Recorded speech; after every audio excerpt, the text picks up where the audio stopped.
The Soaring Spirits Lost Foundation is a nonprofit group that offers support and activities for surviving spouses with a special focus on helping men and women who've become young widows. Their annual conference, Camp Widow, will be held in San Diego this weekend. Joining me is Soaring Spirits founder Michele Neft-Hernandez and TJ Anglin, widowed at age 27. Thank you both for joining us here tonight. Thank you, thank you. TJ, you became a widow at age 27. Tell us a little bit about your wife and how she passed away. My wife, her name was LETTA, and I met her when I was 11 years old in a church Sunday school. We started dating, if you can call it that, at 11. We were together for 17 years. 7 of those years was in marriage.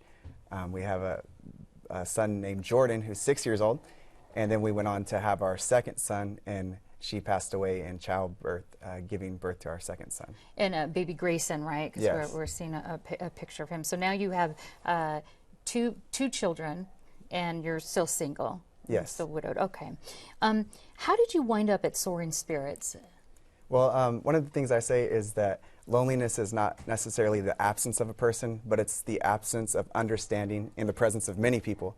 So I was actively looking for a place that could understand the unique things that I was going through. So I just Googled it and Googled Widows Help, you know, and Soaring Lost Foundation showed up, and I was able to connect with Michele, and she was able to help me from there. We're going to come back to about your special needs of being a young widow in just a moment.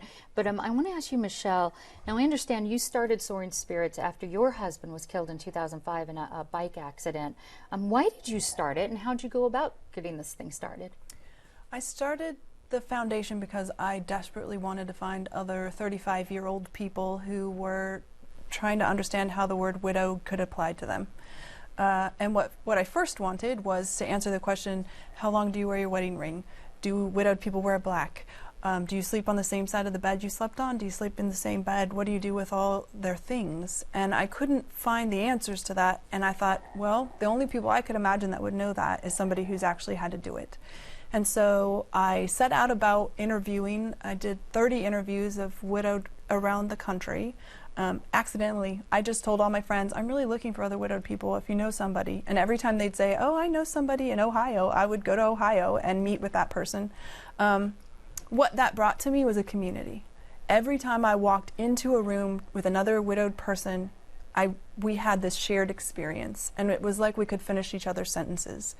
And when I was done with the interviews, instead of writing the book I thought I was going to write, I felt the need to create that community for other people. Let me ask TJ, how is being in this group? You've been to Camp Widow last year. How has being in this group and connecting with these people, like Michele was saying, impacted you? Well, one of the main things is also it helps you to recreate a future. So, you know, when do I date again? What does that look like? You know, so I believe that you heal in community, not in isolation. And so it's helped me a lot to come together with people who can understand and help me for my next step. So helping in the grieving process? Yes. Okay. Michele, what happens at Camp Widow? It's an interesting blend of social activities and content-driven workshops. And that's intentional. We want to create a space where people can meet others who are walking a similar road. We have workshops, for example, where you would have a discussion whether you were suddenly widowed or you were widowed to an illness. And we also have discussions, widowed people with children, widowed people without children. So kind of the idea is to put you in community with other people who have something similar with you, and at the same time provide content that is about recreating your life. What steps do I need to take for my future? And this isn't a dating service. However, I understand that there's been 2 engagements and 3 marriages out of this, so I'll just put that plug in there. Camp Widow isn't just for widows, or only for widows, I should say. Who else can attend? Camp Widow is for widowed people, no matter how they were widowed, whether or not they were married. So we do welcome fiancés, people who lost their life partners.